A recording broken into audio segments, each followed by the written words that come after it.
She's the tough love mom who inspired the nation during the Baltimore riots.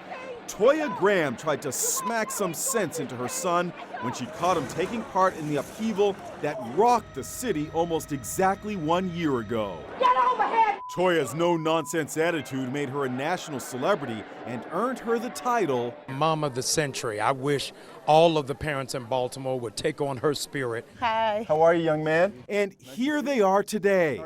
I caught up with Toya and her son Michael, now 16.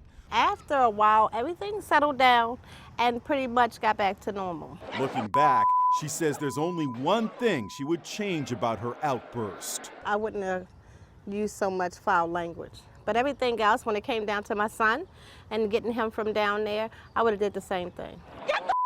A lot has happened to this family since that famous moment. For one thing, Michael is no longer in high school. He's now enrolled in a Job Corps program. Not because of his education, but to give him a sense of direction of doing something different and trying to get him away from Baltimore. I visited the flashpoints of the Baltimore disruptions, which were triggered by the death of Freddie Gray. More than 200 people were arrested during the state of emergency that followed. This is what Inside Edition's Stephen Fabian experienced last year. You can feel the heat coming off this fire right behind me. It looks like this thing was just set. And here's that store today, still a burned out shell. Otis Knight owns a convenience store that was looted in those terrible days. How much worth of stuff did you lose? At least $80,000, $90,000. He still has the surveillance video from that day showing looters helping themselves to his stock. You recognize any of these people? No comment. You got a good spirit. I'd be pissed. I mean, what can I do? What you gonna do? You know, you can't dwell. Things happen in life. What are you gonna do? Nobody got physically hurt.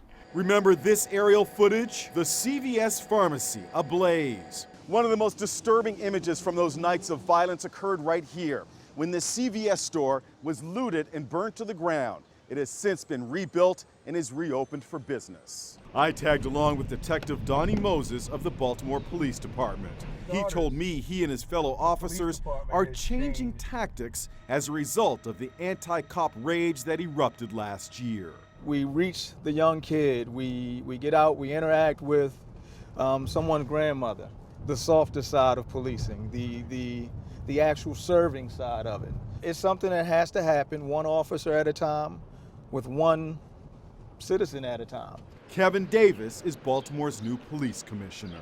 No matter what neighborhood I go to, people just yearn to see police officers out on foot patrol. So that's something that we've really put a lot of effort behind to prevent what happened last April and May from ever happening again.